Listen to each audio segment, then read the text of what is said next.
Mind your own business. You know, that's one of my absolute favorite Bible verses. It's 1 Peter chapter 4, verse 15. But let none of you suffer as a murderer or as a thief or as an evildoer or as a busybody in other men's matters. Be a busybody in other men's matters. And saying that is the peace of the kingdom of heaven. Minding your own business. Because you see, how can you remove the splinter from your brother's eye if you got that big old board in your own eye? You know, you got to take care of you first. You got to look out for your own emotions, you know, what you're putting into action, what you're giving life to in this old world. Minding your own business is tending to you. Because how does it go? Time has come that judgment must begin at the house of God. And if it first begin at us, then it should end and be of them that obey not the gospel of God.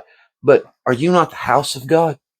So judgment should begin with you, right? So you should judge yourself, minding your own business, understanding who and what you are out in this world. Because what did Jesus say? He said, don't call your brother Raka, meaning don't call your brother a fool. So if you're calling your brother a fool, you're talking down upon him and his spiritual journey he's on. You're stealing from him because you put a spiritual curse on him, maybe. You're killing him because you put a spiritual curse on him, maybe. You're speaking down on him.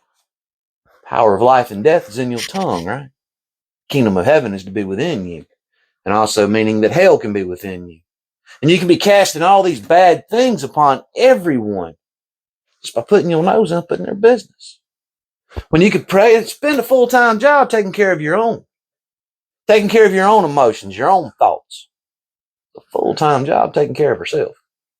Not getting all up in somebody else's business. Let them do them.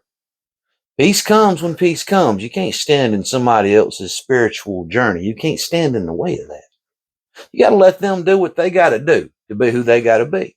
Now, you can be there from time to time and be like, dude, I really don't think you should do this.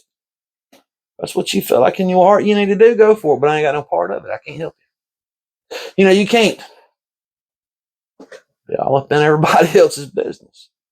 You do you. And see that everything else don't work out and don't fall into place. Because as you do you, you're going to understand things different about yourself. You're going to see yourself in a different light. And you're going to understand that life is beautiful, harmonious, if you will. There's a harmony to it all, you know, where everything works the way it's supposed to. Where everything is just laid out and you see it. And you know that you're all right. In a sense of worry. It's all going to turn out for your benefit anyway. You called according to his purpose. And what is his purpose? To live through you. Remember, mind your own. That's a full-time job on its own. And have a blessed day.